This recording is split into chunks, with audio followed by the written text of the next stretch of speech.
ನಿಮ್ಮ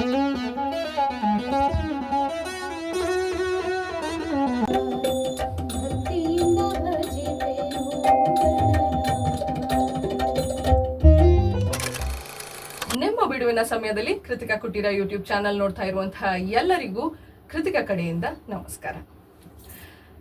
ಮನಸ್ಸಿದ್ದರೆ ಮಾರ್ಗ ಅಂತ ಪ್ರತಿ ಬಾರಿ ಯಾವಾಗ್ಲೇ ಕುಗ್ಗದಾಗ್ಲೂ ನಮ್ಮಲ್ಲಿ ನಾವು ಎತ್ತೆಚ್ಕೊಳ್ಳೋಕೆ ಆ ಒಂದು ಸಾಲನ್ನ ಹೇಳ್ತಾ ಇರ್ತೀವಿ. ನಮ್ಮಲ್ಲಿ ಏನೇ ನ್ಯೂನ್ಯತೆ ಇದ್ರೂ ಅದೆಲ್ಲ ದೊಡ್ಡದಲ್ಲ ಅಂತ ಅನ್ಕೊಂಡು ಮುಂದೆ ಹೋಗ್ಬೇಕು ಅಂತ ಹೇಳ್ತೀವಿ. ಆದ್ರೆ ಎಲ್ಲವೂ ಇದ್ದು ಅಯ್ಯೋ ನನ್ನಲ್ಲಿ ಏನೂ ಇಲ್ಲ ಅಂತ ಅನ್ಕೊಂಡು ಮಾತಾಡ್ತಾ ಕಾಲಹರಣ ಮಾಡೋರು ಹೆಚ್ಚಿರುವ ಮಧ್ಯದಲ್ಲಿ ಒಬ್ರು ಕಲಾವಿದರಾಗಿ ಜೀವನ ಸಾಗಿಸೋದು ತುಂಬಾನೇ ಕಷ್ಟ. ಅಂಥದ್ರಲ್ಲಿ ಮನಸ್ಸಿದ್ದರೆ ಮಾರ್ಗ ಅಂತ ಹೇಳಿ ರಾಜ್ಯ ಪ್ರಶಸ್ತಿ, ರಾಷ್ಟ್ರ ಪ್ರಶಸ್ತಿಯನ್ನ ಪಡೆದಂತಹ ಕಲಾವಿದರು ನನ್ನ ಜೊತೆ ಇದ್ದಾರೆ. ಅದರಲ್ಲೂ ಕೀಬೋರ್ಡ್ ಅಲ್ಲಿ ಮೈಸೂರಲ್ಲಿ ಹೆಸರುವಾಸಿಯಾಗಿರುವಂತಹ ಗಣೇಶ್ ಈಶ್ವರ್ ಭಟ್ ಸರ್ ನನ್ನ ಕೃತಿಕಾ ಕುಟೀರ ಯೂಟ್ಯೂಬ್ ಚಾನೆಲ್ ನಲ್ಲಿ ಇವತ್ತು ಅತಿಥಿಯಾಗಿ ಬಂದಿದ್ದಾರೆ. ಸರ್, ಕಾರ್ಯಕ್ರಮಕ್ಕೆ ಆತ್ಮೀಯವಾದ ಸ್ವಾಗತ. ಸರ್, ಹೇಗಿದ್ದೀರಾ? ಹೇಗ್ ನಡೀತಾ ಇದೆ ನಿಮ್ಮ ಲೈಫು? ದೇವರ ದಯದಿಂದ ಚೆನ್ನಾಗಿದೆ. ನಾನು ಆಕ್ಚುಲಿ ಹುಟ್ಟಿದ್ದು ಎಲ್ಲ ಕುಮಟಾ, ಉತ್ತರ ಕನ್ನಡ ಜಿಲ್ಲೆ ಕುಮಟಾ ತಾಲೂಕು, ಕೂಜಳ್ಳಿ ಅಂತ ಒಂದು ಹಳ್ಳಿ. ಓದಿದ್ದು ಎಲ್ಲ PUC ತನಕ ಅಲ್ಲಿ ಓದಿದೆ. ಆಮೇಲೆ ನಾನಂದ್ರೆ ಬಾರ್ನ್ ಡಿಸಬಿಲಿಟಿ ಇದೆ ನನಗೆ. ಹಾಗಾಗಿ ಇಲ್ಲಿ ಮೈಸೂರಿನಲ್ಲಿ ಒಂದು ಕಾಲೇಜ್ ಓಪನ್ ಆಯ್ತು, ಪಾಲಿಟೆಕ್ನಿಕ್ ಫಾರ್ ಫಿಸಿಕಲಿ ಹ್ಯಾಂಡಿಕ್ಯಾಪ್ಡ್ ಅಂತ. ಅಲ್ಲಿಗೆ ಓದಕ್ಕೆ ಅಂತ ಬಂದೆ. ಆಮೇಲೆ ಅಲ್ಲಿಂದ ಮೈಸೂರಿನಲ್ಲಿ ಸೆಟ್ಲ್ ಆಗಿದ್ದೀನಿ. ಡಿಪ್ಲೊಮಾ ಇನ್ ಆರ್ಕಿಟೆಕ್ಚರ್ ನಂದು. ಆರ್ಕಿಟೆಕ್ಚರ್ ಓದ್ಬೇಕು ಅಂತ ಏನು ಯಾವ್ದಾದ್ರು ಉದ್ದೇಶ ಇತ್ತ ಅಥವಾ ಹೇಗೆ? ಉದ್ದೇಶ ಅಂತ ಇರ್ಲಿಲ್ಲ, ಆದ್ರೆ ಇದು ಡಿಸೇಬಲ್ ಸಲುವಾಗಿನೇ ಓಪನ್ ಆಗಿರೋ ಕಾಲೇಜ್ ಆದ್ರಿಂದ ನೀನು ಹೋಗ್ಬೋದು ಅಂತ ನನ್ನ ಮನೆಯಲ್ಲೂ ಪ್ರೋತ್ಸಾಹ ಸಿಕ್ತು, ತುಂಬಾ ಸಪೋರ್ಟಿವ್ ಆಗಿ. ಹಾಗಾಗಿ ನಾನು ಇಲ್ಲಿ ಬಂದು ಓದದೆ ಅದನ್ನ. ನಮ್ದು ಸಂಗೀತದ ಮನೆತನೂ ಕೂಡ, ನಮ್ಮ ತಂದೆ ಯಕ್ಷಗಾನ ಕಲಾವಿದರು ಮತ್ತೆ ಕೊಳಲು ವಾದಕರು. ಹಾಗಾಗಿ ಅದು ಸ್ವಲ್ಪ ಸಂಗೀತದ ವಾತಾವರಣ ಇತ್ತು. ದಿನ ಸಂಜೆ ಒಂದು ಗಂಟೆ ಹೊತ್ತು ನಾವು ದೇವ್ರ ಮುಂದೆ ಕೂತು ಭಜನ್ಸ್ ಹಾಡೋದೆಲ್ಲ ಪದ್ಧತಿ ಮೊದ್ಲಿಂದನೂ ಇತ್ತು. ಆಮೇಲೆ ಯಕ್ಷಗಾನ ತಾಳಮದ್ಲೆ ಎಲ್ಲ ಅಕ್ಕಪಕ್ಕದ ಮನೇಲಿ ಫ್ರೀ ಇದ್ದಾಗೆಲ್ಲ ಅದು ಒಂದು ಸಂಗೀತದ ವಾತಾವರಣ. ಆದ್ರೆ ಓದ್ಬೇಕಾಗಿತ್ತು, ನಾನು ಓದಕ್ಕೆ ಅಂತ ಇಲ್ಲಿ ಬಂದೆ. ಸಕ್ಸಸ್ಫುಲ್ ಆಗಿ ಮುಗಿಸಿದೆ ನಂದು ಕೋರ್ಸು. ಆದ್ರೆ ಮನಸ್ಸಿನಲ್ಲಿ ಎಲ್ಲೋ ಒಂದು ತುಡಿತಾ ಇತ್ತು. ಆಮೇಲೆ ಹೌದು, ನನಗೆ ನುಡಿಸ್ಬೇಕು ಅಂತ ಆಸೆ. ಆದ್ರೆ ಎಲ್ಲರೂ ಹೇಳೋರು, ನೀನು 2 ಬೆರಳು ಇಟ್ಕೊಂಡು, ನನಗೆ ಇರೋದು 2 ಬೆರಳು, 2 ಬೆರಳು ನೀನ್ ಹೆಂಗ್ ನುಡಿಸ್ತೀರಾ ನೀವು, ಅದು ಆಗದೆ ಹೋದ ಕತೆ ಅಂತ ಹೇಳ್ತಾ ಇದ್ರು. ಅದ್ ನಾನ್ ಮಾಡ್ಲೇಬೇಕಲ್ಲ ಏನಾರು ಅನ್ಬಿಟ್ಟು ಒಂದು ಸಣ್ಣದು ಇಷ್ಟು 1 ಅಡಿ ಉದ್ದ ಕೀಬೋರ್ಡ್ ಅದನ್ನ ತಗೊಂಡು ನಾನು ಪ್ರಾಕ್ಟೀಸ್ ಮಾಡಿ ಮಾಡಿ ಮಾಡಿ ಸ್ವಲ್ಪ ನನ್ನ ಖುಷಿಗೆ. ಆಸಕ್ತಿ ಹೇಗೆ ಶುರು ಆಗಿದ್ ನಿಮ್ಗೆ? ಅದು ನನ್ಗೆ ಪಕ್ಕದ ಮನೆಯಲ್ಲಿ ಒಬ್ರು ಇಲ್ಲಿ ಹಾಸನದಲ್ಲಿ ಓದ್ತಾ ಇದ್ರು. ಅವರು ನನಗೆ ಒಂದು ನನ್ನ ತುಡಿತ ನೋಡಿ ಅವರು ನನಗೆ ಒಂದು ಜಲತರಂಗ್ ಅಂತ ಒಂದು ಅದನ್ನ ತಂದು ಕೊಟ್ರು. ಸೈಲೋಫೋನ್ ಅಂತ ಎಲ್ಲ ನಳಿಕೆ ಇರುತ್ತೆ, ಅದು ಲೆಂತ್ ಚೇಂಜ್ ಆದಾಗೆ ಪಿಚ್ ಚೇಂಜ್ ಆಗುತ್ತೆ. ಅದನ್ನ ಕಡ್ಡಿ 2 ಸ್ಟಿಕ್ ಅಲ್ಲಿ ಹಿಡ್ಕೊಂಡು ಹಿಂಗ್ ನುಡ್ಸೋದು. ಅದ್ರಲ್ಲಿ ನಾನು ಅಂದ್ರೆ ಮೀನ್ವೈಲ್ ನಾನು ಸಂಗೀತಕ್ಕೂ ಹೋಗ್ತಾ ಇದ್ದೆ. ಹಿಂದೂಸ್ತಾನಿ ಕ್ಲಾಸಿಕಲ್ ಸೀನಿಯರ್ ತನಕ ಓದಿದ್ದೀನಿ. ಆ ಸಂಗೀತ ಓದುವಾಗ ಇದನ್ನು ಟ್ರೈ ಮಾಡ್ತಾ ಇದ್ದೆ. ಖುಷಿ ಆಗೋದು. ಅಂದ್ರೆ ಈಗ ನಮ್ಮ ಹತ್ರ ಆಗದೆ ಹೋದ್ ಏನೋ ಒಂದ್ ಸಾಧನೆ ಮಾಡಿದ್ರೆ ಖುಷಿ ಸಹಜವಾಗಿ ಎಲ್ರಿಗೂ ಆಗುತ್ತಲ್ವಾ, ಆತರ ಖುಷಿ ಆಗ್ತಿತ್ತು. ಆಮೇಲೆ ಯಾರೋ ಹೇಳಿದ್ರು, ಈಗ ಮೊದ್ಲು ನಂಗೆ ಕೀಬೋರ್ಡ್ ಅನ್ನೋ ಒಂದು ಇದೆ, ಈ ಸಿಂಥೆಸೈಸರ್ ಅಥವಾ ಕೀಬೋರ್ಡ್ ಏನಂತೀವಿ ನಾವು, ಎಲೆಕ್ಟ್ರಾನಿಕ್ ವಾದ್ಯ ಅದು ಇದೆ ಅನ್ನೋದು ನನಗೆ ಗೊತ್ತೇ ಇಲ್ಲ, ಹಳ್ಳಿ ನಮ್ದು. ಆಮೇಲೆ ಯಾರು ಹೇಳಿದ್ರು, ಹಿಂಗೆ ನೀವು ಅಂದ್ರೆ ಹಾರ್ಮೋನಿಯಂ ಮೇನ್ ಕಾನ್ಸೆಪ್ಟ್ ಹಾರ್ಮೋನಿಯಂ ನಮ್ಮ ಹಳ್ಳಿ ಕಡೆ ಎಲ್ಲ ಹಿಂಗ್ ಒಂದ್ ಕೈಲಿ ಗಾಳಿ ಹಾಕೊಂಡು ಒಂದ್ ಕೈಲಿ ನುಡ್ಸಕ್ಕೆ ಆಗೋದಿಲ್ಲ ಅನ್ನೋ ಕಾರಣಕ್ಕೆ ಅವ್ರು ಏನ್ ಹೇಳಿದ್ರು, ಕೀಬೋರ್ಡ್ ಅಂತ ಒಂದು ಎಲೆಕ್ಟ್ರಾನಿಕ್ ವಾದ್ಯ ಇದೆ, ನೀವು ಒಂದ್ಸರಿ ಟ್ರೈ ಮಾಡಿ ಅಂತ ಹೇಳಿದ್ರು. ಹಾಗಾಗಿ ಅದು ಎಲ್ಲೆಲ್ಲೋ ಹುಡುಕಿ ಆಮೇಲೆ ಎಲ್ಲೋ ಒಂದ್ ಸಿಕ್ತು. ಅವ್ರು ನನ್ನ ಆಸೆ ನೋಡಿ ನನಗೆ ಅದನ್ನ ಕೊಟ್ರು, ಸ್ವಲ್ಪ ಕಡಿಮೆ ರೇಟ್ ಅಲ್ಲೂ ಕೊಟ್ರು. ಅಲ್ಲಿಂದ ನಂದು ಕೀಬೋರ್ಡ್ ಜರ್ನಿ ಶುರುವಾಯ್ತು. ಅಂದ್ರೆ ಮೈಸೂರಿಗೆ ಬಂದ ಮೇಲೆ? ಇಲ್ಲ, ನನ್ಗೆ ಊರಲ್ಲಿ ಇರುವಾಗ್ಲೇನೆ. ಮೈಸೂರಿಗೆ ಬಂದಾಗ್ಲೂ ಅದನ್ನ ನಾನು ತಂದಿದ್ದೆ, ಯಾಕೆಂದ್ರೆ ನನ್ನ ಒಂದು ತುಡಿತಕ್ಕೆ ಉಪಶಮನ ಬೇಕು ಅನ್ನೋ ಕಾರಣಕ್ಕೆ ಇರ್ಬೋದು ಅನ್ಕೋತೀನಿ. ಮೈಸೂರಿಗೆ ಬಂದ್ಮೇಲೆ ಕೆಲವೊಂದು ಯಾರಿಗೋ ಗೊತ್ತಾಯ್ತು, ನಮ್ಮ ಕಾಲೇಜಲ್ಲಿ ನಾನು ಓದೋ ಕಾಲೇಜ್ನಲ್ಲಿ ನಮ್ಮ ಪ್ರಾಂಶುಪಾಲರು ಬಸವರಾಜಯ್ಯ ಸರ್ ಅಂತ, ಅವರು ಒಂದು ಅಂದ್ರೆ ಹಾರ್ಮೋನಿಯಂ ಕೊಡಿಸಿದ್ರು. ಇದು ಇಟ್ಕೊಪ್ಪ, ಅವ್ರ ಮನೆಯಲ್ಲೇ ಇದ್ದಿದ್ದು ರಿಪೇರಿ ಮಾಡಿಸಿ ಅದನ್ನು ಇಟ್ಕೊಂಡು ನಾನು ನನ್ನ ವೋಕಲ್ ಪ್ರಾಕ್ಟೀಸ್ ಮಾಡ್ತಾ ಇದ್ದೆ, ಮತ್ತೆ ಈ ಕೀಬೋರ್ಡ್ ಇಟ್ಕೊಂಡಿದ್ದೆ. ಆಮೇಲೆ ಕೆಲವರೆಲ್ಲ ಗೊತ್ತಾಯ್ತಲ್ಲ, ಈಗ ನಮ್ದೊಂದು ಪ್ರೋಗ್ರಾಮ್ ಇದೆ ನುಡಿಸ್ತೀರಾ ಅಂತ. ನಮ್ಗೆ ಅದು ತುಂಬಾ ಖುಷಿ, ಅದು ದೊಡ್ಡ ವಿಚಾರ, ತುಂಬಾ ದೊಡ್ಡ ವಿಚಾರ. ಹಾಗಾಗಿ ಒಂದು 4 ತಿಂಗಳ ಪ್ರಾಕ್ಟೀಸು ಆಮೇಲೆ ಒಂದ್ ದಿವಸ ಪ್ರೋಗ್ರಾಮು. ಅಂದ್ರೆ ನನ್ಗೆ ಆಕ್ಚುಲಿ ಹಿಂದೂಸ್ತಾನಿ ಓದಿದ್ದು, ಮೈಸೂರಿನಲ್ಲಿ ಹಿಂದೂಸ್ತಾನಿ ಅಷ್ಟಾಗಿ ಇನ್ನು ಇದಾಗಿರ್ಲಿಲ್ಲ ಅವಾಗ. ಇಲ್ಲಿ ಎಲ್ಲ ಕರ್ನಾಟಕಕ್ಕೆ ಅಂದ್ರೆ ರಾಗಗಳ ಹೆಸರೆಲ್ಲ ಚೇಂಜ್, ಸ್ವರ ಅದೇ ಇರುತ್ತೆ, ರಾಗಗಳೆಲ್ಲ ಚೇಂಜ್ ಇರುತ್ತೆ. ಹಾಗಾಗಿ ಅವರೇ ಕೂರ್ಸ್ಕೊಂಡು ಹೇಳ್ಕೊಡೋರು. ಒಬ್ರು ಉಮಾ ಶ್ರೀನಿವಾಸ ಅರಸ್ ಅಂತ, ಈ RTO ಸರ್ಕಲ್ ಅಂತ ಇದೆ ಮೈಸೂರಲ್ಲಿ, ಅಲ್ಲಿ ಅವ್ರ ಮನೆ ಉಮಾ ಶ್ರೀನಿವಾಸ ಅರಸ್ ಅಂತ. ನನ್ನ ತಾಯಿ ತರ ಅವರು. ಹಾಗೆ ಗಣೇಶ್, ಹಾಗಲ್ಲ ಗಣೇಶ್, ಹೀಗಲ್ಲ ಗಣೇಶ್, ಹಾಗೆ ಇರೋದು ಒಂದು 10-12 ಹಾಡು. 4 ತಿಂಗಳ ದಿನ ಸಂಜೆ ನಂದು ಕ್ಲಾಸ್ ಮುಗಿಸ್ಕೊಂಡು ಅಲ್ಲೇ ಒಂದು ಹಾಸ್ಟೆಲ್ ಅಲ್ಲಿ ಇದ್ದೆ ನಾನು. ಅವ್ರ ಮನೆಗೆ ಹೋಗವೆ, ನನ್ನ ಕೀಬೋರ್ಡ್ ಒಂದು ಸಣ್ಣ ಚಿಕ್ಕ ಬ್ಯಾಗ್ ಅಲ್ಲಿ ಹಾಕೊಂಡು ಸೈಕಲ್ ತಕೊಂಡು ಹೋಗ್ತಾ ಇದ್ದೆ. ಆಮೇಲೆ ಪ್ರಾಕ್ಟೀಸ್ ಮಾಡ್ಕೊಂಡು ಹಾಗೆ ಅಲ್ಲಿಂದ ನನ್ನ ಜರ್ನಿ ಶುರು ಆಯ್ತು. ಒಬ್ರೊಬ್ರು ಕರೀತಾ ಇದ್ರು. ಸರ್, ಈ ಒಂದು ಜರ್ನಿ ನಿಮ್ದು ಕಾಲೇಜ್ ಅಲ್ಲಿ ಶುರು ಆಯ್ತು ಅಂತ ಹೇಳಿದ್ರಿ. ಕಲಾವಿದನಾಗಿ ಜೀವನನ ನಡೆಸ್ಬೇಕು ಅಂತ ತಗೊಳ್ಳೋ ಹೆಜ್ಜೆ ಇದೆಯಲ್ಲ, ತುಂಬಾನೇ ಕಷ್ಟ ಅಂತ ಗೊತ್ತಿರುತ್ತೆ, ನೋಡ್ತಾ ಇರ್ತೀವಿ. ಆ ಬಂಡ ಧೈರ್ಯ ಮಾಡೋದಿದೆಯಲ್ಲ, ಹೇಗೆ ಶುರು ಆಯ್ತು, ಹೇಗ್ ಮಾಡಿದ್ರಿ? ಅದು ಗೊತ್ತಿಲ್ಲ ನನ್ಗೆ. ಅಂದ್ರೆ ಈಗ ನಾನು ಅಂದ್ರೆ ಓದ್ ಮುಗಿಸಿ ಕೆಲ್ಸಕ್ಕೂ ಸೇರ್ಕೊಂಡೆ. ಒಂದು ಖಾಸಗಿ ಫರ್ಮ್ ಅಲ್ಲಿ, ಅಂದ್ರೆ ಬಿಲ್ಡಿಂಗ್ ಕನ್ಸ್ಟ್ರಕ್ಷನ್ ಒಂದು ಫರ್ಮ್ ಅಲ್ಲಿ ಸೇರ್ಕೊಂಡೆ. ನನಗೆ ಅಲ್ಲಿ ಒಂದು ತಿಂಗಳಿಗೆ ಸಿಗುವಂತ ಒಂದು ರೆನ್ಯುಮರೇಷನ್ ಇಲ್ಲಿ ನನಗೆ 4 ಪ್ರೋಗ್ರಾಮಿಂಗ್ ಬರೋದು. ಅದು ಕಾರಣ ಇರ್ಬೋದು. ಒಂದು 9 ಗಂಟೆಗೆ ಹೋದ್ರೆ ರಾತ್ರಿ 9 ಗಂಟೆ ಆಗೋದು. ಕನ್ಸ್ಟ್ರಕ್ಷನ್ ಫೀಲ್ಡ್ ಹಾಗೆ ಅದು. ಜೊತೆಗೆ ನನ್ನಲ್ಲಿ ಯಾರು ಗುರ್ಸ್ವರ್ ಇರ್ಲಿಲ್ಲ. ನಾನಿಲ್ಲಿ ಒಂದೊಂದು ಕಾರ್ಯಕ್ರಮಕ್ಕೆ ಹೋದಾಗೂ ನನ್ ಗುರ್ಸ್ತಾ ಇದ್ರು, ನೀವು ಅವರಲ್ವಾ, ನೀವು ಕೀಬೋರ್ಡ್ ನುಡ್ಸ್ತೀರಲ್ವಾ, ನೀವು ವಾದಕರಲ್ವಾ ಅಂತ. ಹಾಗೆ ಅದು ಒಂದು ಖುಷಿ ಇತ್ತು. ಆಮೇಲೆ ಅದೇ ನಾನು ಹೇಳ್ದಂಗೆ ದೇವ್ರ ದಯದಿಂದ ಕಾರ್ಯಕ್ರಮಗಳು ಚೆನ್ನಾಗಿ ಬರ್ತಾ ಇತ್ತು, ಹಾಗಾಗಿ ತೊಂದರೆ ಆಗ್ಲಿಲ್ಲ. ರೆಮ್ಯುನರೇಷನ್ ಅಂತ ಮಾತು ಬಂದಾಗ ಮೊದಲಿಗೆ, ಯಾಕಂದ್ರೆ ನೀವು 30 ವರ್ಷದಲ್ಲಿ ಸಾಕಷ್ಟು ಏರುಪೇರು, ಮೊದಲಿಗೆ ಸಿಕ್ತಿದ್ದಂತಹ ರೆಮ್ಯುನರೇಷನ್ ಎಷ್ಟು ಸರ್? ನಾನು ಫಸ್ಟ್ ತಗೊಂಡಿದ್ದು 30 ವರ್ಷದಿಂದ ಬಹುಶಃ ಒಂದು 200 ರೂಪಾಯಿ, 150. ದೊಡ್ಡ ಅಮೌಂಟ್. ಅದು ಈಗ ಒಂದು 3000 ಇದ್ದಂಗೆ. ಸಿಕ್ಕಾವಡೆ ದೊಡ್ಡ ಅಮೌಂಟ್ ತೆಗ್ದಿದ್ದಾರೆ. ಅಲ್ಲ, ನಾನು ಊರಲ್ಲಿರುವಾಗ ಅದು ಮಾಡಿದೀನಿ. ನಾನು ನುಡ್ಸೋ ಒಂದು ಹುಚ್ಚಿಗೆ ಆ ಚಿಕ್ಕದ ಕೀಬೋರ್ಡ್ ತಗೊಂಡು ಹೋಗಿ, ಆಮೇಲೆ ಬೆಳಗಾನ ಅಲ್ಲಿ ನಮ್ ಕಡೆ ಸಾಮಾಜಿಕ ನಾಟಕಗಳು ರಾತ್ರಿ 10 ಗಂಟೆಗೆ ಶುರು ಆದ್ರೆ ಬೆಳಗ್ಗೆ 5 ಗಂಟೆ 5:30 ಮುಗಿಯೋದು. ಪ್ರೋಗ್ರಾಮ್ ಮುಗಿದ್ಮೇಲೆ ನನ್ನನ್ನ ಕರೆದಿರೋ ಅಂದ್ರೆ ಹಾರ್ಮೋನಿಯಂ ಮೇಸ್ಟ್ರು ಅಂತ ಇರ್ತಿದ್ರು, ಅವ್ರ ಹತ್ರನೇ ದುಡ್ಡು ಇರ್ತಿರ್ಲಿಲ್ಲ. ನಾನೇ 50 ರೂಪಾಯಿ ಕೊಟ್ಟು ಬಂದಿರೋದಿದೆ. ಆಮೇಲೆ ನಾನು ಕರೀರಿ ಮತ್ತೆ ನೆಕ್ಸ್ಟ್ ಅಂತ ಹೇಳಿ, ಅಂದ್ರೆ ಸ್ಟೇಜ್ ಮೇಲೆ ಹೋಗ್ಬೇಕು. ಆ ತುಡಿತ ಅದು. ಹೇಗೆ ಪ್ರೋತ್ಸಾಹ ಸಿಕ್ತು ಮನೆ ಕಡೆಯಿಂದ? ಪ್ರೋತ್ಸಾಹ ಸಿಕ್ತು, ಆದ್ರೆ ನನ್ಗೆ ನನ್ನ ದುರದೃಷ್ಟವಶಾತ್ ನನ್ನ ಬಹುಶಃ ನನ್ಗೆ ಚಿಕ್ಕ ವಯಸ್ಸಿನಲ್ಲೇ ನಮ್ಮ ತಂದೆ ತೀರೋದ್ರು. ನಾನು ಆಮೇಲೆನೆ ಅಲ್ಲೇ ಎಲ್ಲೋ ಬೇರೆ ಬೇರೆ ಕಡೆ ಕೆಲಸ, ಅಂದ್ರೆ ಅನಿವಾರ್ಯತೆನೂ ಇತ್ತು ಅವಾಗ. ಎಜುಕೇಶನ್ ಬಗ್ಗೆ ನಡೆಸುವಂತ ನಾನೇ ದೊಡ್ಡವನು, ನಮ್ಮ ತಮ್ಮ ತಂಗಿ ಎಲ್ಲ ಓದ್ತಾ ಇದ್ರು. ಆಮೇಲೆ ಅವರಿಗಿಬ್ರಿಗೂ ಒಂದೊಂದು ಅಂದ್ರೆ ಸರ್ಕಾರಿ ಕೆಲಸ ಸಿಕ್ಕದ ಮೇಲೆ ನನ್ನ ಅವರೇ ಪ್ರೋತ್ಸಾಹ ಮಾಡಿದ್ರು. ಹಿಂಗ್ ಕಾಲೇಜ್ ಓಪನ್ ಆಗಿದೆ. ನಾನು ಆಕ್ಚುಲಿ ಡಿಪ್ಲೊಮಾಗೆ ಸೇರಿದ್ದೆ ನನ್ನ 28ನೇ ವಯಸ್ಸಲ್ಲಿ. ಅಲ್ಲಿವರೆಗೂ ನಾನು ಬೇರೆ ಅಲ್ಲಿ ಇಲ್ಲಿ ಕೆಲಸ ಮಾಡ್ಕೊಂಡು, ನನ್ಗೆ ಅಂದ್ರೆ ರಥ ನಿರ್ವಹಣೆ ಮನೆಯದ್ದು ನಂದೇ ಜವಾಬ್ದಾರಿ ಇತ್ತು. ಅಮ್ಮನು ಆಕ್ಚುಲಿ ಅಮ್ಮನಿಗೆ ಮಾತು ಬರಲ್ಲ, ಅವರು ಡಿಸೇಬಲ್ಡ್. ನಂದು ಈ ಹೆರಿಡಿಟ್ರಿ, ಇದು ನಮ್ಮ ಅಜ್ಜಿಯಿಂದ ಬಂದಿರೋದು. ಹಾಗೆ ಹೆರಿಡಿಟ್ರಿ. ಆದ್ರೆ ನನಗೆ ಗೊತ್ತಿಲ್ಲ, ನನ್ಗೆ ಗೊತ್ತಿಲ್ಲದೆ ಚಿಕ್ಕ ವಯಸ್ಸಿನಲ್ಲೇ ಹುಟ್ಟತಾನೆ ಹೀಗಿರೋದ್ರಿಂದ ನಾನು ಎಲ್ಲನ್ನ ರೂಢಿಸ್ಕೊಂಡು ಬಂದ್ಬಿಟ್ಟೆ. ನಾನು ಈಗ ಎಲ್ಲ ಹೆದರ್ಸೋರು, ನಿನ್ನ ಹತ್ರ ಆಗಲ್ಲ, ನಾನು ಮಾಡ್ಲೇಬೇಕು ಅಂತ. ಈಗ ನಮ್ದೆಲ್ಲ ಹಳ್ಳಿ, ಕಾಡು, ಸುತ್ತಮುತ್ತ ಕಾಡು, ಈ ಮರ ಹತ್ತೋದಿರ್ಲಿ, ಸ್ವಿಮ್ಮಿಂಗ್ ಇರ್ಲಿ, ಅಂದ್ರೆ ಅದು ಕರಾವಳಿ ಹೇಳಿ ಕೇಳಿ ತುಂಬಾ ಮಳೆ ಜಾಸ್ತಿ, ನೀರಲ್ಲೇ ಸ್ಕೂಲಿಗೆ ಹೋಗ್ಬೇಕಾಗಿತ್ತು. ಆಮೇಲೆ ಸೈಕಲ್ ಹೊಡೆಯೋದು, ಅದೆಲ್ಲ ನನ್ನ ಸ್ವಂತ ಇಂಟ್ರೆಸ್ಟ್ ಇಂದ, ಅಂದ್ರೆ ಯಾರು ಬೇಡ ಅಂದ್ರೂ ಕೇಳಲಿಲ್ಲ. ಈಗಾದ್ರೆ ಈಗ ಮಧ್ಯದಲ್ಲಿ ಏನಾದ್ರು ಸಡನ್ ಆದ್ರೆ ಅದು ಆಗಲ್ಲ ಅಂತ ಅನ್ಸ್ಬೋದೇನೋ, ನನಗೆ ಹಂಗ ಗೊತ್ತಾಗ್ಲಿಲ್ಲ ಅದು. ಸರ್, ನೀವು ಹೇಳ್ತಾ ಇದ್ರಿ ಈಜು ಅನ್ನೋದು, ಸೊ ಅದ್ರಲ್ಲೂ ನೀವು ಒಂದಷ್ಟು ಸಾಧನೆಗಳನ್ನ ಮಾಡಿದ್ರಿ. ಖಂಡಿತ. ಹೇಗ್ ಬಂತು ಸರ್? ಅದೇ ಈಗ ನೀವು ಸ್ಕೂಲ್ಗೆಲ್ಲ ಹೋಗ್ಬೇಕಿತ್ತು, ಅದರಿಂದನ ಹೇಗೆ ಆ ಜರ್ನಿ? ಹೌದು, ಸ್ಕೂಲ್ಗೆ ಹೋಗ್ತಿದ್ವಿ. ಮತ್ತೆ ಶನಿವಾರ ಬಂತು ಅಂದ್ರೆ 11 ಗಂಟೆಗೆ ಕ್ಲಾಸ್ ಮುಗಿದ್ರೆ ಯಾವ್ದೋ ಒಂದ್ ದೊಡ್ಡ ಕೆರೆ ಅಲ್ಲಿ ಊರಲ್ಲಿತ್ತು, ಒಂದು 10-12 ಜನ ಫ್ರೆಂಡ್ಸ್ ಅಲ್ಲಿ ಹೋಗಿ ಈಜಾಡೋದು. ಅವತ್ತು ಹೆಂಗೂ ರಜಾನೆ, ಸಂಜೆವರೆಗೂ ಸ್ಕೂಲ್ ಇರ್ತಿರ್ಲಿಲ್ವಲ್ಲ. 4-5 ಗಂಟೆಗೆ ಮನೆ ಬರೋದು, ಮನೆಗೆ ಒಂದು ಅಮ್ಮನ ಹತ್ರ ಏಟ್ ತಿನ್ನೋದು, ಅಲ್ಲೆಲ್ಲ ಎಲ್ಲೋ ಹಲಸಿನ ಮರ ಕಂಡ್ರೆ ಅಲ್ಲಿ ಹಲಸಿನ ಆತರ. ಹಾಗಾಗಿ ನಮ್ಗೆ ಈಜೋದೇನ್ ಸಮಸ್ಯೆ ಇರ್ಲಿಲ್ಲ.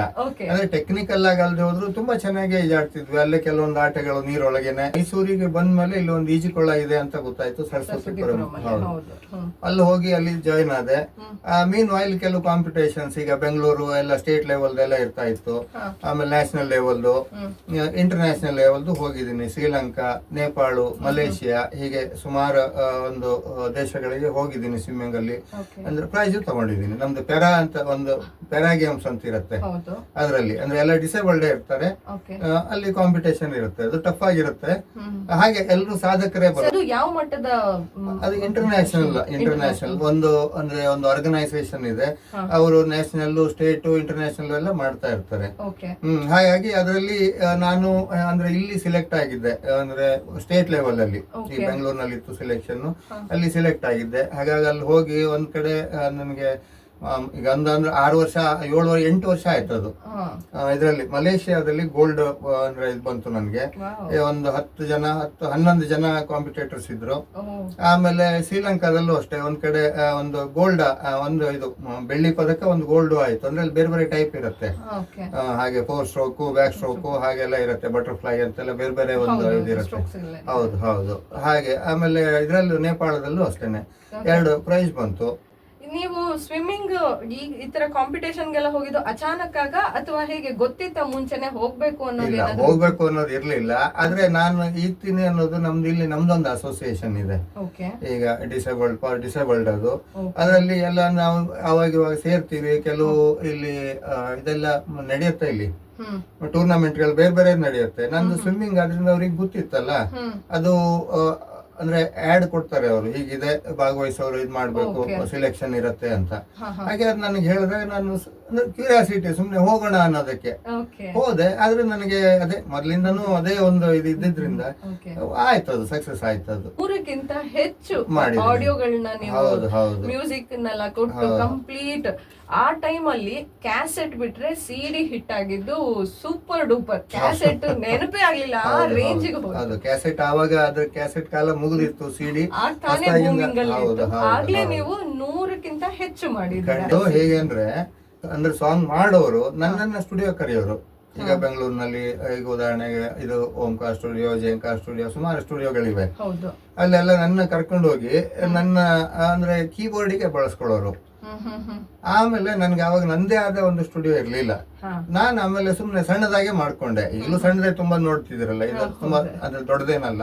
ಅದು ನನ್ನ ಪರ್ಪಸ್ ಸಾಕು. ಮೊದ್ಲೆಲ್ಲ ಎಲ್ಲ ಆರ್ಟಿಸ್ಟ್ ಗಳು ಒಟ್ಟಿಗೆ ಕೂತ್ಕೊಂಡು ನುಡ್ಸ್ಬೇಕಾಗಿತ್ತು. ಒಂದ್ 6 ರೂಮ್ ಇರೋದು. ಒಂದ್ರಲ್ಲಿ ಸಿತಾರ್ ಅವ್ರು ಕೂತ್ಕೊಂಡ್ರೆ, ಒಂದ್ರಲ್ಲಿ ಫ್ಲೂಟ್ ಅವರು, ತಬ್ಲಾದವ್ರು ಒಂದ್ ಕಡೆ, ರಿದಮ್ ಪ್ಯಾಡ್ ಒಂದ್ ಕಡೆ, ಕೀಬೋರ್ಡ್ ಅವ್ರು ಒಂದ್ ಕಡೆ ಇತ್ತು. ಈಗೆಲ್ಲ ಅಂದ್ರೆ ಟೆಕ್ನಾಲಜಿ ಅಡ್ವಾನ್ಸ್ ಆಗಿರೋದ್ರಿಂದ ಈಗ ಡಿಜಿಟಲ್ ಸಿಸ್ಟಮ್ ಬಂದಿದೆ. ಯಾರು ಫ್ರೀ ಇದಾರೋ ಅವ್ರು ಹೋಗಿ ನುಡ್ಸ್ಬೋದು. ಫಸ್ಟ್ ಏನ್ ಮಾಡ್ತೀವಿ ನಾವು ಇಲ್ಲೇ ಅಲ್ಲ, ಈ ಹೋಮ್ ಸ್ಟುಡಿಯೋ ತರದಲ್ಲಿ ಫಸ್ಟ್ ವಾಯ್ಸ್ ತಗೊಂಡ್ಬಿಡ್ತೀವಿ. ಹಾಡು ಏನ್ ಹಾಡು ಅದನ್ನ ಕ್ಲಿಕ್ ಮೇಲೆ ವಾಯ್ಸ್ ತಗೊಂಡ್ಬಿಡ್ತೀವಿ. ಆಮೇಲೆ ಯಾರು ಫ್ರೀ ಇದಾರೋ ಅದಕ್ಕೆ ರಿದಮ್ ಹಾಕೊಳ್ಳೋದು, ಅಥವಾ ಈಗ ನಾನು ಏನು ಡಿಸೈನ್ ಮಾಡಿರ್ತೀನಿ, ಮ್ಯೂಸಿಕ್ ಮಾಡಿರ್ತೀನಿ, ಆ ತರ ಫ್ಲೂಟ್ ಅವ್ರನ್ನ ಕರ್ಸ್ಕೊಂಡು ಅವರಿಗೆ ಇದಿಷ್ಟು ನೀವು ನುಡ್ಸಿಯಪ್ಪ ಅಂತ ಹೇಳ್ತೀನಿ. ಅವ್ರ ಪೋರ್ಷನ್ ಅವ್ರು ನುಡ್ಸ್ತಾರೆ. ಪ್ರೋಗ್ರಾಮ್ಸ್ ಗಳು ಮಾಡ್ತಿದ್ದವರು ಏಕದಮ್ ಸ್ಟುಡಿಯೋದಲ್ಲಿ ಹೋಗಿ ರೆಕಾರ್ಡಿಂಗ್ ಎಲ್ಲ ಮಾಡೋದು ಹೇಗೆ, ಯಾವಾಗ ಸರ್ ಮೊದ್ಲಿಗೆ ಮಾಡಿದಂತ ರೆಕಾರ್ಡಿಂಗ್ ಯಾವುದು? ಮೊದ್ಲಿಗೆ ಇಲ್ಲಿ ನಮ್ಮ ರಾಜೇಶ್ ಪಡಿಯಾರ್ ಅಂತ ಒಬ್ರು ಇದ್ದಾರೆ, ಅವ್ರದ್ದು ಬೆಂಗಳೂರಿನಲ್ಲಿ, ಬೆಂಗಳೂರು ಜಯಂಕಾರ ಸ್ಟುಡಿಯೋದಲ್ಲಿ. ಅದು ಭಕ್ತಿಗೀತೆಗಳ ಕಾರ್ಯಕ್ರಮ. ಬೆಂಗಳೂರವ್ರು ಯಾರೋ ಮಾಡಿಸಿದ್ದು. ನಂಗೆ ಅದು ಯಾವ ಅಂದ್ರೆ ಬಹುಶಃ ಒಂದು 15-16 ವರ್ಷದ ಹಿಂದೆನೆ ಅನ್ಕೋತೀನಿ. ಹೌದು. ಒಂದು ಫಿಲಂ ಅಲ್ಲಿ ಕೂಡ ನೀವು ಹೌದು. ಒಂದು ಶಂಭೋ ಮಹಾದೇವ ಅಂತ. ಹೌದು. ಅವಕಾಶ ಹೇಗ್ ಸಿಕ್ತು? ಅದು ಅದೇ ಯಾರೋ ಹುಡ್ಕೊಂಡು ಬಂದ್ರು, ಒಂದು ಮಾಡ್ಕೊಡಿ ಅಂತಂದ್ರು. ನನ್ಗೆ ಆಕ್ಚುಲಿ ಸಿನಿಮಾ ರಂಗ ಅಷ್ಟೊಂದು ನನ್ಗೆ ಇದು ಇಲ್ಲ, ತೀರಾ ನನ್ಗೆ ಆಪ್ಟ್ ಅಲ್ಲ. ಆದ್ರೆ ಮಾಡೋದು ಒಂದು ಟ್ರೈ ಮಾಡೋಣ ಅಂತ. ಅಲ್ಲಿ ವಾತಾವರಣಗಳು ನಮ್ಗೆ ಅಷ್ಟೊಂದು ಸರಿ ಹೊಂದಲ್ವೇನೋ ಅಂತ ಅನ್ಕೋತೀನಿ. ಆಮೇಲೆ ಒಂದು ನಂಜನಗೂಡು ಶ್ರೀಕಂಠೇಶ್ವರ ಮಹಾತ್ಮೆ ಅಂತ, ಅದು ಒಂದು ಶಾರ್ಟ್ ಮೂವಿಗೆ. ಹೌದು. ಆಪರ್ಚುನಿಟಿ ಅಂತ ಅನ್ನೋದು ಸಿಗೋದು ತುಂಬಾ ಕಷ್ಟ. ಕೆಲವೊಂದ್ಸತಿ ನಾವೇ ಹುಡ್ಕೊಂಡ್ ಹೋಗ್ಬೇಕು, ಕೆಲವೊಂದ್ಸತಿ ಹುಡ್ಕೊಂಡ್ ಬರುತ್ತೆ. ನೀವು ಹುಡ್ಕೊಂಡ್ ಹೋಗಿದ್ರ ಯಾವಾಗ್ಲಾದ್ರೂ ಯಾವ್ದಾದ್ರು ಒಂದು ಆಪರ್ಚುನಿಟಿಗೋಸ್ಕರ? ಅಲ್ಲ, ನಾನು ಈ ಕಾರ್ಯಕ್ರಮಗಳ ಸಲುವಾಗಿ ನಾನು ಕೇಳ್ಕೊಂಡು ಹೋಗಿಲ್ಲ. ಆದ್ರೆ ನನಗೆ ಅದು ಕೆಲವೊಂದು ಅಪರ್ಚುನಿಟೀಸ್ ಬಂದಿದೆ. ನಾನೇನ್ ತೀರಾ ಹೀಗೆ ಅಪರ್ಚುನಿಟಿ ಕೊಡಿ ಅಂತ ಹೇಳುವಂತ ಅವಶ್ಯಕತೆ ಬಂದಿರ್ಲಿಲ್ಲ. ಏನಂದ್ರೆ ಕಮರ್ಷಿಯಲ್ ಆಗಲ್ಲ, ದುಡ್ಡಿಗೆ ಆಗಲ್ಲ. ನಾನು ನುಡ್ಸ್ಬೇಕು ಅನ್ನೋ ಒಂದು ಹೌದು. ಒಂದು ಸ್ಟೇಜ್ ಮೇಲೆ ಕೂತ್ಕೊಂಡಾಗ ಅಲ್ಲಿ ಯಾರು ಭಾಷಣ ಮಾಡ್ತಾ ಇದ್ರು, ನಾನು ಇಲ್ಲಿ ಏನಾದ್ರೂ ಸೌಂಡ್ ಮಾಡ್ತಾ ಇರ್ತಿದ್ದೆ. ಅದೆಲ್ಲ ತಪ್ಪು, ಎಷ್ಟ್ರ ಮಟ್ಟಿಗೆ ತಪ್ಪು ಅನ್ನೋದು ಈಗ ಅರಿವಾಗ್ತಾ ಇದೆ. ಅಂದ್ರೆ ನಮ್ಗೆ ಆಗ ಅಷ್ಟು ತುಡಿತ. ಸೊ ಈಗಿನ ಕಲಾವಿದ್ರು ಆ ಒಂದು ಆಪರ್ಚುನಿಟಿಗೋಸ್ಕರ ಸಾಕಷ್ಟು ಸರ್ಕಸ್ಗಳನ್ನ ಮಾಡ್ತಾ ಇದ್ದಾರೆ, ಅಂದ್ರೂ ಆಪರ್ಚುನಿಟಿ ಸಿಗ್ತಾ ಇಲ್ಲ. ಈಗ ಸಾಕಷ್ಟು ಆಪರ್ಚುನಿಟಿ ಅನ್ನೋದಕ್ಕಿಂತ ನಮ್ಮ ಒಂದು ಕಲೆಯನ್ನ ತೋರಿಸ್ಕೊಳ್ಳಿಕ್ಕೆ ಸೋಷಿಯಲ್ ಮೀಡಿಯಾ ಇದೆ ಒಂದಷ್ಟು, ಬಟ್ ಆಗ ಏನು ಇರ್ಲಿಲ್ಲ. ಅವಕಾಶಗಳು ಹೇಗೆ ಮತ್ತೆ ನೀವು ಕಂಡ್ಕೋತಾ ಇದ್ರಿ? ಅಲ್ಲ, ಅದು ಈಗ ಆಟೋಮೆಟಿಕ್ ಆವಾಗ ಈ ಕಲಾವಿದರ ಸಂಖ್ಯೆ ಪರ್ಟಿಕ್ಯುಲರ್ ಕ್ಷೇತ್ರ ಅನ್ಕೊಳ್ಳಿ, ನಾನೀಗ ಕೀಬೋರ್ಡ್ ನುಡ್ಸೋರು ಅಷ್ಟೊಂದು ಜನ ಇರ್ಲಿಲ್ಲ, ತಬಲಾ ನುಡ್ಸೋರು ಇರ್ಲಿಲ್ಲ, ಕಡಿಮೆ ಇದ್ರು. ಹಾಗಾಗಿ ನಮ್ಗೆ ಆಪರ್ಚುನಿಟಿ ಇದ್ದವರಿಗೆ ಅವ್ರಿಗೆ ಬೇಕಲ್ಲ ಒಟ್ನಲ್ಲಿ ಆರ್ಟಿಸ್ಟ್, ಹಾಗೆ ಇದ್ದವರಿಗೆ ಸಿಗೋದು. ಈಗ ಕಲಾವಿದರ ಸಂಖ್ಯೆನೂ ಜಾಸ್ತಿ ಆಗಿದೆ. ಆಮೇಲೆ ಆಕ್ಚುಲಿ ಹೇಳ್ಬೇಕಂದ್ರೆ ಈ ಕೊರೋನಾ ಅಂತ ಬಂದು ಹೋದ್ಮೇಲೆ ಕಾರ್ಯಕ್ರಮಗಳ ಸಂಖ್ಯೆನೂ ತುಂಬಾ ಕಡಿಮೆ ಆಗಿದೆ. ಹೌದು. ಒಂದು ಅವಕಾಶಕ್ಕಾಗಿ ಸೈಕಲ್ ಹೊಡಿತಾ ಇರುವಂತ ಸಾಕಷ್ಟು ಕಲಾವಿದರು ಇದ್ದಾರೆ. ಹೇಗೆ ಅವರು ಒಂದು ಆಪರ್ಚುನಿಟಿನ ಗ್ರಾಬ್ ಮಾಡಬಹುದು ಅಥವಾ ಏನ್ ತರ ತಯಾರಿಗಳು ಮಾಡ್ಕೋಬೇಕಂತ ಅನ್ಸುತ್ತೆ? ತಯಾರಿ ಮಾಡೋದು ಅಂದ್ರೆ ಅವ್ರು ತಯಾರಾಗ್ಬೇಕು. ಅಪರ್ಚುನಿಟಿ ಬಂದೇ ಬರುತ್ತೆ. ಈಗ ಕರೀತಾರೆ, ಎಲ್ಲರೂ ಕರೀತಾರೆ, 4 ಸರಿ ಕರೀತಾರೆ. ಕೆಲವ್ರದ್ದು ಹೇಗಿರತ್ತೆ ಅಂದ್ರೆ, ಈಗ ಒಂದು ಮಾನದಂಡ ಅಂತ ಒಂದು ಇರತ್ತೆ, ಅದಕ್ಕಿಂತ ಜಾಸ್ತಿ ಕೇಳೋದು, ಅಷ್ಟು ಕೊಟ್ರೆ ನಾನು ಬರ್ತೀನಿ ಅನ್ನೋದು. ಅನಿವಾರ್ಯ ಆದಾಗ 1 ಸರಿ ಕರೀತಾರೆ, 2 ಸರಿ ಕರೀತಾರೆ, ಆಮೇಲೆ ಕರಿಯಲ್ಲ ಅಲ್ವಾ. ಅದ್ರ ಜೊತೆಗೆ ಅಪ್ಡೇಟ್ ಆಗ್ಬೇಕು. ಕೆಲವರು ಏನು ಕಲ್ತಿರಲ್ಲ, ಫಸ್ಟ್ ಯಾರು ಇಲ್ದೆ ಹೋದಾಗ ಕರೆದಿರ್ತಾರೆ. ಆಮೇಲೆ ಜನ ಎಲ್ಲ ಅದಕ್ಕಿಂತ ಚೆನ್ನಾಗಿ ನುಡಿಸುವಂತ ಯಾವುದೇ ವಾದ್ಯ ಇರ್ಬೋದು ಬಂದಾಗ ಅವ್ರನ್ನ ಕರೀತಾರೆ. ಒಂದನೇದು ದುಡ್ಡು ಅಥವಾ ಹೊಂದ್ಕೊಂಡು ಹೋಗುವಂತ ಒಂದ್ ಗುಣ ಇದ್ರೆ ಏನು ಇದಾಗಲ್ಲ. ಇಷ್ಟೇ ಕೊಡ್ಬೇಕು ಅಷ್ಟೇ ಕೊಡ್ಬೇಕು ಇದ್ರಲ್ಲಿ ಇಲ್ಲ. ಒಂದ್ ದಿವಸ ಜಾಸ್ತಿ ಸಿಗತ್ತೆ, ಒಂದ್ ದಿವಸ ಕಡಿಮೆ ಸಿಗತ್ತೆ. ನಾವಂತೂ ಕೆಲವು ಕಡೆ ಸೇವೆನೂ ಮಾಡ್ತೀವಿ. ಎಷ್ಟೋ ಜನ ಹುಡುಗರಿಗೆ ನಾನು ಫ್ರೀ ಆಗು ಪಾಠ ಮಾಡ್ತೀನಿ, ದುಡ್ಡಿನ ಬಗ್ಗೆ ಅಂತಾನೆ ನಾನು ಮಾಡ್ತಾ ಇಲ್ಲ. ಯಾಕಂದ್ರೆ ನಾನು ಇದ್ರಲ್ಲಿ ಇಳಿದ್ಬಿಟ್ಟಿದೀನಿ, ಮುಂದೆ ಹೋಗ್ಬೇಕು, ನಾನು ಹೊಂದಾಣಿಕೆಯಲ್ಲಿ ಹೋಗ್ಲೇಬೇಕು ನಾನು. ಈಗ ಸಂಗೀತ ಕಲಿಯಕ್ ಬಂದವರಿಗೆ ಸಿನಿಮಾ ರಂಗಕ್ಕೆ ಎಂಟ್ರಿ ಆಗ್ಬೇಕು ಅನ್ನೋದು ಒಂದೇ ಒಂದು ಉದ್ದೇಶ ಮನಸ್ಸಲ್ಲಿ ಇದ್ದೇ ಇರುತ್ತೆ. ಭಾವಗೀತೆ ಭಕ್ತಿ ಗೀತೆಗಳ ಸಂಖ್ಯೆ ಕಮ್ಮಿ ಆಗ್ತಾ ಇದೆ. ಕಾರಣ ಸರ್? ಕಾರಣ ಅಂದ್ರೆ ಅದೇ ಜನರ ಒಂದು ಮಾನಸಿಕ ಇದೇ ಬದಲಾವಣೆ ಆಗ್ತಾ ಇರುತ್ತೆ. ಡೇ ಬೈ ಡೇ ಒಂದೇ ಟ್ರೆಂಡ್ ಅಂತೂ ಇರೋದಿಲ್ಲ. ಆದ್ರೆ ಈಗ ಭಾವಗೀತೆಗಳಿಗೆಲ್ಲ ಅದ್ರದೇ ಆದ ಸ್ಥಾನ ಇದೆ. ಯಾಕೆಂದ್ರೆ ಈಗ ಕರೋಕೆ ಅಂತ ಒಂದು ಸಿಸ್ಟಮ್ ಬಂತು.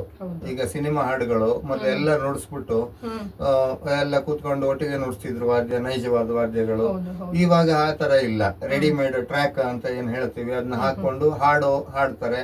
ಅವರು ತ್ವರ ಆಗಿರಲ್ಲ, ಅವರು ತ್ವರ ಆಗಿ ಹಾಡಿದ್ರೆ ಚೆನ್ನಾಗಿರುತ್ತೆ. ಕೆಲವರಿಗೆ ಏನು ಹಾಡಕ್ ಬರಲ್ಲ, ಶ್ರುತಿ ಹಿಡಿಯಕ್ ಬರಲ್ಲ. ಆತರ ಎಲ್ಲ ಆದಾಗ ಅದ್ರ ಮೇಲೆ ಜನಗಳಿಗೆ ಜಿಗುಪ್ಸೆ ಬಂದೇ ಬರುತ್ತೆ. ಈಗ ಆತರ ಆಗ್ತಾ ಇದೆ. ಅದೇ ನೈಜವಾಗಿ ನೀವು ಬೇಕಾದ್ರೆ ತಪ್ಪೇ ನುಡ್ಸಿ, ನೈಜವಾಗಿ ನುಡ್ಸಿದಾಗ ಅದ್ರ ತೂಕನೇ ಬೇರೆ. ನೀವು ಬರೀ ನಮ್ಮ ಮೈಸೂರು ಕರ್ನಾಟಕದಲ್ಲದೆ ಹೊರದೇಶಗಳಿಗೂ ಹೋಗಿ ನುಡ್ಸಿದ್ದೀರ. ಹೌದು. ಮೊದಲಿಗೆ ಹೋಗಿದ್ದು ಎಲ್ಲಿಗೆ, ಯಾವ ಕಾರ್ಯಕ್ರಮ? ಮೊದಲು ಕುವೈತ್, ಅಲ್ಲಿ ಹೌದು ಮಂಗಳೂರು ಅಂದ್ರೆ ಒಂದು ಸಮಾಜ ಅಂತ ಇದೆ. ಇದು ಮಂಗಳೂರು ಕನ್ನಡಿಗರು ಅಂತ ಅಲ್ಲಿ ಕುವೈತಲ್ಲಿ ಇದ್ದಾರೆ. ಅಲ್ಲಿ ಕಾರ್ಯಕ್ರಮ ಇತ್ತು. ಆಮೇಲೆ ಒಂದ್ಸರಿ 2019ರಲ್ಲಿ ಸಿಂಗಾಪುರ್ ಹೋಗಿದ್ದೆ. ಈಗ ಕಳೆದ ವರ್ಷ ಆಸ್ಟ್ರೇಲಿಯಾ ಹೋಗಿದ್ದೆ. ಸೊ ಹೊರದೇಶದಲ್ಲಿ ನುಡ್ಸೋದಕ್ಕೂ ಮಣ್ಣಲ್ಲಿ ನುಡ್ಸೋದಕ್ಕೂ ವ್ಯತ್ಯಾಸ ಹೇಗಿರುತ್ತೆ? ಖಂಡಿತ ಇಲ್ಲಿ ಖುಷಿ ನೀವು ಎಲ್ಲೋದ್ರೂ ಸಿಗಲ್ಲ. ಒಂದು ನಾವ್ ಏನಂದ್ರೆ ಕಲಾವಿದ್ರಲ್ವಾ, ಸಹಜವಾಗಿ ನಾನು ಅಂತಲ್ಲ ಯಾವ್ದೇ ಕಲಾವಿದ್ರಾದ್ರೂ ಈಗ ಅಲ್ಲಿ ಹೊರಗಡೆ ಹೋದಾಗ ಅಲ್ಲಿಗೆ ಸಿಗುವಂತ ಒಂದು ರೆನ್ಯುಮರೇಷನ್ ಏನಂತೀವಿ ಜಾಸ್ತಿ ಇರುತ್ತೆ ಅಲ್ವಾ. ಮತ್ತೆ ಜೊತೆ ದೇಶ ನೋಡ್ಬೇಕು ಅನ್ನೋದು ದುಡ್ಡಕ್ಕಿಂತ ದೇಶ ನೋಡೋ ಕುತೂಹಲ ಆಸೆ ಎಲ್ಲರಿಗೂ ಇರುತ್ತೆ. ಈಗ ನಾವೆಲ್ಲ ಈಗ ವಿಮಾನಲ್ಲೆಲ್ಲ ಓಡಾಡ್ತೀವಿ ಅಂತ ಅನ್ಕೊಂಡೇ ಇರ್ಲಿಲ್ಲ. ಈಗ ನಾನು ಬೇಕಾದ ಸರಿ ಇಲ್ಲಿವರೆಗೆ ನನ್ನ ಲೈಫಲ್ಲಿ 40 ಸರಿ ಫ್ಲೈಟ್ ಅಲ್ಲಿ ಓಡಾಡಿದೀನಿ. ಆಸ್ಟ್ರೇಲಿಯಾದಲ್ಲಿ 1 ತಿಂಗಳ ಕಾರ್ಯಕ್ರಮ ಇತ್ತು. ನಾನು ಬೆಂಗಳೂರು ಪುತ್ತೂರು ನರಸಿಂಹನಾಯಕ್ ಅಂತ ಒಳ್ಳೆ ದಾಸವಾಣಿ ಗಾಯಕರಿದ್ದಾರೆ, ಅವ್ರ ಜೊತೆಗೆ 1 ತಿಂಗಳ ಆಸ್ಟ್ರೇಲಿಯಾದಲ್ಲಿದ್ದೆ. ಈಗ ನಾವು ಒಂದ್ ಸಣ್ಣ ಪುಟ್ಟ ತೊಂದರೆಗಳಾಯ್ತು ಅಂತ ತಲೆ ಮೇಲೆ ಕೈ ಹೊತ್ಕೊಂಡು ಕೂತಿರ್ತೀವಿ. ನೀವು ಸಾಕಷ್ಟು ಪ್ರಾಬ್ಲಮ್ಸ್ ಗಳು ನೀವು ಹುಟ್ಟಿನಿಂದ ಇದ್ದಿದ್ರಿಂದ ನಾನು ಅದನ್ನ ಅಕ್ಸೆಪ್ಟೆನ್ಸ್ ಮಾಡ್ಕೊಂಡಿದ್ದೀರಾ ಅಂತ ಹೇಳ್ತೇನೆ. ಬಟ್ ಹೇಗ್ ಓವರ್ಕಮ್ ಮಾಡಿದ್ರಿ? ಪ್ರತಿ ಹೆಜ್ಜೆಯಲ್ಲೂ ಅದೊಂದು ನೋವು ಇದ್ದೇ ಇರುತ್ತೆ, ಅದನ್ನ ಹೆಂಗ್ ಓವರ್ಕಮ್ ಮಾಡಿದ್ರಿ? ಕೆಲವೊಂದು ಅದು ಹೇಳಕ್ಕೆ ಹೀಗೆ ಅಂತ ಹೇಳಕ್ ಆಗಲ್ಲ. ಕೆಲವು ಕಾರ್ಯಕ್ರಮಗಳಲ್ಲಿ ಇವ್ರು ಹೆಂಗೆ ನುಡಿಸ್ತಿದ್ದಾರೆ ಒಂಥರ ಕುತೂಹಲದಿಂದ ನೋಡ್ತಾರೆ. ಕೆಲವರು ಅಪಹಾಸ್ಯ ಮಾಡಿದ್ದು ಉಂಟು, ಅದಕ್ಕೆಲ್ಲ ನಾವು ತಲೆ ಕೆಡ್ಸ್ಕೊಳಕ್ ಆಗಲ್ಲ. ಹಾಗೆ ಆಮೇಲೆ ಮಾಡ್ಲೇಬೇಕು ಅಂತ ಬಂದಾಗ ನಾನು ಆಕ್ಚುಲಿ ಈಗ ಸಂಗೀತದಲ್ಲೂ ಅಷ್ಟೇ ಮೈಸೂರಿಗೆ ಬಂದ ಮೇಲೂ ನಾನು 30ನೇ ವರ್ಷದ ಮೇಲೂ ಕ್ಲಾಸಿಗೆ ಹೋದೆ. ಇವನ್ ನಾನು ಮೈಸೂರು ಆಕಾಶವಾಣಿ ಸಂಯೋಜಕ ನಾನು. ಹೌದು, ಆಕಾಶವಾಣಿ ಅಂದ್ರೆ ಗ್ರೇಡೆಡ್ ಆರ್ಟಿಸ್ಟ್ ನಾನು. ಹಾಗೆ ಮಾಡ್ಲೇಬೇಕು ಅಂತ ಬಂದಾಗ ಆಗತ್ತೆ. ಓಕೆ ಸರ್, ಈ ಒಂದು ಜರ್ನಿಯಲ್ಲಿ ನಿಮಗೆ ನನಗೆ ತುಂಬಾ ಧನ್ಯತಾ ಭಾವ ಕೊಟ್ಟಿದ್ದ ಮೂಮೆಂಟ್ ಅಂದ್ರೆ ಯಾವ್ದು ನಿಮ್ಗೆ? ನನಗೆ ನ್ಯಾಷನಲ್ ಅವಾರ್ಡ್ ಡೆಲ್ಲಿಯಲ್ಲಿ ಕೊಟ್ಟರು. ಹೌದು. ನನ್ಗೆ ಸಿಗತ್ತೆ ಅನ್ಕೊಂಡಿರ್ಲಿಲ್ಲ, ಯಾಕೆಂದ್ರೆ ಅದು ರಾಷ್ಟ್ರ ಮಟ್ಟದಲ್ಲಿ ಅದು ಹೌದು. ತುಂಬಾ ಅಂದ್ರೆ ಜನಗಳನ್ನ ಅಲ್ಲಿ ಗುರ್ಸೋಕೆ ಅಲ್ಲಿ ನಡೀತಾ ಇರತ್ತೆ. ಅಂತದ್ರಲ್ಲಿ ನನ್ನ ಗುರ್ತಿಸಿ ನನಗೆ ಇವರು ಆವಾಗ ವೆಂಕಯ್ಯ ನಾಯ್ಡು ಉಪರಾಷ್ಟ್ರಪತಿಯವರ ಕೈಲಿ ನನಗೆ ಪ್ರಶಸ್ತಿ ಪ್ರದಾನ ಆಯ್ತು. ಜೊತೆಗೆ ರಾಷ್ಟ್ರಪತಿಯವರ ಜೊತೆಗೆ ರಮಾನಾಥ್ ಕೋವಿಂದ್ ಅವರ ಜೊತೆ ಕೂತ್ಕೊಂಡು ನಾವು ಬ್ರೇಕ್ಫಾಸ್ಟ್ ಮಾಡಿದ್ವಿ. ಅದೆಲ್ಲ ಹೆಂಗೆ ನಿಮ್ಗೆ ಕಾಲ್ ಬಂದಿದ್ದು, ಹೇಗೆ ಹೆಂಗ್ ಗೊತ್ತಾಯ್ತು ನಿಮ್ಗೆ ಅದು ಅವಾರ್ಡ್ ಬಂದಿದೆ ಅನ್ನೋದು? ಆಕ್ಚುಲಿ ಇಲ್ಲಿ ಮೈಸೂರಿನಲ್ಲಿ ಒಂದು DDW ಡಿಸ್ಟ್ರಿಕ್ಟ್ ವೆಲ್ಗೆ ಅವರು ಫೋನ್ ಮಾಡಿದ್ರು. ಅಂದ್ರೆ ಇದೆಲ್ಲ ಗೊತ್ತಿತ್ತಲ್ಲ, ನೀವು ಕಲಾವಿದರಾದ್ರಿಂದ ನೀವು ಯಾಕೆ ಒಂದು ಅರ್ಜಿ ಕೊಡಬಾರ್ದು, ನಮ್ಗೆ ಒಂದು ಅರ್ಜಿ ತಂದ್ಕೊಡಿ ಅಂತ ಹೇಳಿದ್ರು, ನಿಮ್ ಡೀಟೇಲ್ಸ್ ತಂದ್ಕೊಡಿ ಅಂತ ಹೇಳಿದ್ರು. ಕೊಟ್ಟಿದ್ದೆ. ಆಮೇಲೆ ಅದು ಪೂರಕವಾಗಿ ಕೆಲವೊಂದು ನೀವು ಕಾರ್ಯಕ್ರಮಗಳ ನೀಡಿದ್ದು ಒಂದ್ಸರಿ ಕೊಡಿ ನೋಡೋಣ ಅಂತ ಇಸ್ಕೊಂಡಿದ್ರು. ಏನಕ್ಕೆ ನನಗೂ ಗೊತ್ತಿರ್ಲಿಲ್ಲ. ಆಮೇಲೆ ಅಲ್ಲಿಂದ ಡೆಲ್ಲಿಯಿಂದ ನನ್ ಕರೆ ಬಂತು, ಅವರು ಡೆಲ್ಲಿ ಕಳಿಸ್ತಾರೆ, ಇಲ್ಲಿ ಎಷ್ಟು ಜನದ ಅಪ್ಲಿಕೇಶನ್ ಏನಾದ್ರು ಇದ್ರೆ ಯಾರನ್ನ ಇದ್ ಮಾಡ್ಬೋದು ಅಂತ ಅವರೇ ಸೆಲೆಕ್ಟ್ ಮಾಡಿ ಕಳಿಸ್ತಾರೆ. ಅಲ್ಲಿ ಸೆಲೆಕ್ಟ್ ಆಯ್ತು. ಹಾಗೆ. ಎಲ್ಲಿದ್ರಿ ನೀವು ಕಾಲ್ ಬಂದಾಗ ಡೆಲ್ಲಿಯಲ್ಲಿ? ಎಕ್ಸ್ಪೆಕ್ಟೇ ಮಾಡಿರ್ಲಿಲ್ಲ ಅಂತ? ಹೌದು, ನಾನು ಬಹುಶಃ ಅಂದ್ರೆ ಅವಾಗ ನನಗೆ ಹೇಗೆ ಅಂದ್ರೆ ದಿನ 2 ರಿಂದ 3 ಕಾರ್ಯಕ್ರಮ ಮಿನಿಮಮ್ ಇರೋದು, ಬೆಳಗ್ಗೆ ಮಧ್ಯಾಹ್ನ ಸಂಜೆ ಅಂತ. 2019 ಹೌದು ಹೌದು ಹೌದು, ಎಲ್ಲೋ ಕಾರ್ಯಕ್ರಮದಲ್ಲೇ ಇದ್ದೆ. ನನಗೆ ಅದು ಅವ್ರು ಹಿಂದಿಲಿ ಮಾತಾಡಿದಾಗ ಸಡನ್ ಗೊತ್ತಾಗ್ಲಿಲ್ಲ. ನಮ್ದು ಅಂದ್ರೆ ಕನ್ನಡ ತಾನೆ, ಗೊತ್ತಾಗತ್ತೆ, ಮಾತಾಡ್ಬೋದು, ಕಷ್ಟಪಟ್ಟು ಮಾತಾಡ್ಬೇಕು. ಆಮೇಲೆ ಇಂಗ್ಲಿಷ್ ನಲ್ಲಿ ಮಾತಾಡಿದ್ರು ಅವರು. ಇಂಗ್ಲಿಷ್ ನನಗೆ ಅಂದ್ರೆ ಮಾತಾಡ್ತೀನಿ ನಾನು. ಹಾಗಾಗಿ ತುಂಬಾ ಖುಷಿ ಆಯ್ತು. ಅಲ್ಲಿ ಎಲ್ಲರಿಗೂ ಸಂಭ್ರಮದ ವಾತಾವರಣ. ನ್ಯಾಷನಲ್ ಅವಾರ್ಡ್ ಒಂದು ತುಂಬಾ ದೊಡ್ಡದಲ್ಲ. ರಾಜ್ಯ ಪ್ರಶಸ್ತಿ ಕೂಡ ಸಿಕ್ತು. ರಾಜ್ಯ ಪ್ರಶಸ್ತಿ ಹೌದು, 2017ರಲ್ಲಿ. ಸೊ ಅದು ಕೂಡ ಸಂಗೀತ ಕ್ಷಮ. ಹೌದು ಹೌದು ಹೌದು. ನೆಕ್ಸ್ಟ್ ನಿಮ್ ಗೋಲ್ ಏನು ಸರ್? ಗೋಲು ಅಂತಿಲ್ಲ, ನಾನು ಹೇಳದ್ನಲ್ಲ, ನನಗೆ ಮೇನ್ ನನ್ನ ತುಡಿತ ನಾನು ಸಂಗೀತಗಾರ ಆಗಿ ಇರಬೇಕು. ನಾನು ಇರೋ ತನಕ ಸಂಗೀತಗಾರ ಆಗಿ ಇರಬೇಕು.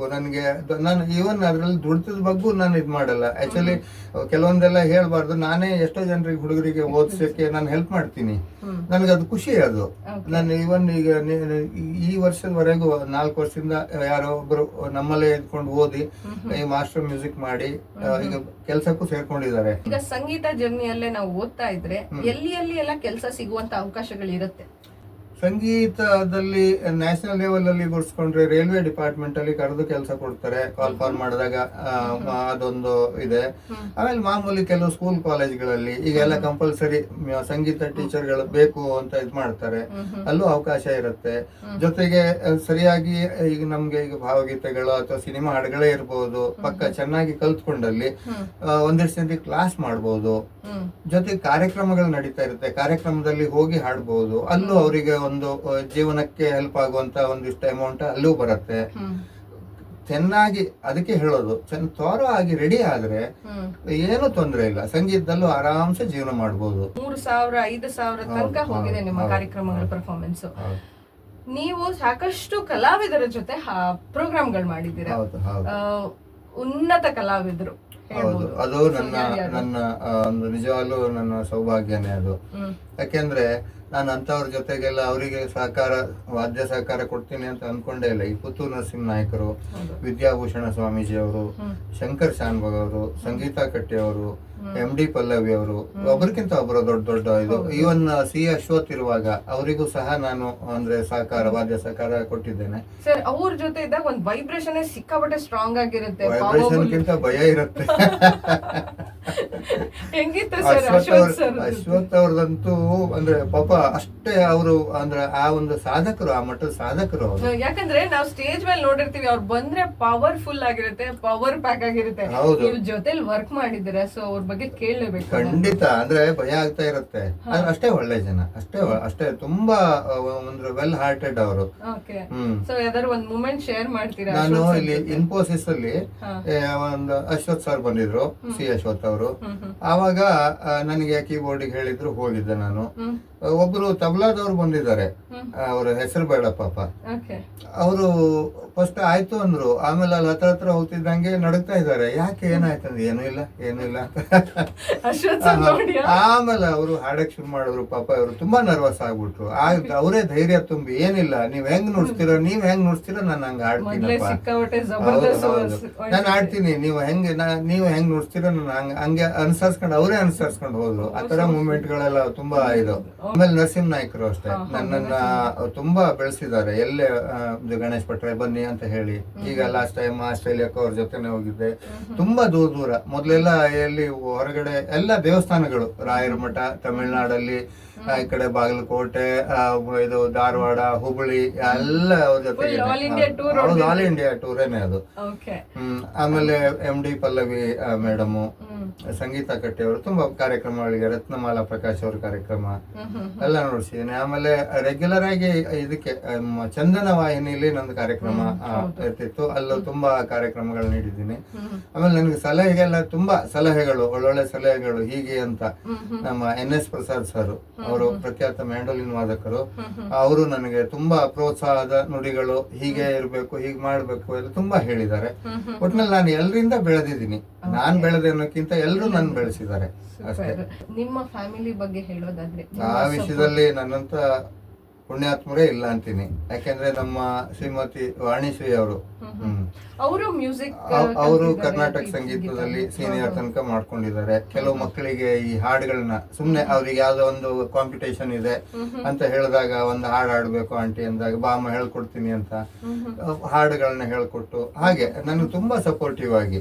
ಯಾಕೆಂದ್ರೆ ಈಗ ಅವ್ರಿಗೆ ಸಂಗೀತದ ಆಸಕ್ತಿ ಇಲ್ಲ ಅಂದ್ರೆ ನನಗೆ ಸಪೋರ್ಟ್ ಸಿಕ್ತಿತ್ತೋ ಗೊತ್ತಿಲ್ಲ ನನಗೆ.